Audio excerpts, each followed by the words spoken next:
પાલનપુરમાં જાહેરમાં લુખ્ખા તત્વોનો મારામારીનો video social મીડિયામાં વાયરલ. તો નવા બસ સ્પોટ સામેના ભાગમાં કેટલાક અસામાજિક તત્વો રાત્રિના સમયે સામસામે છૂટા હાથોથી મારામારી કરી રહ્યા છે.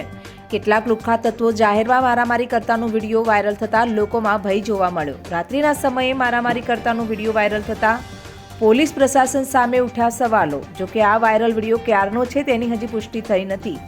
આવા અસામાજિક તત્વોને કાયદેસરનો પાઠ ભણાવવો જોઈએ એવી લોકોમાં ઉઠી માંગ. વાયરલ વિડીયોને લઈને પાલનપુર પશ્ચિમ પોલીસ મથકમાં પીઆઈ વધુ તપાસ હાથ ધરી.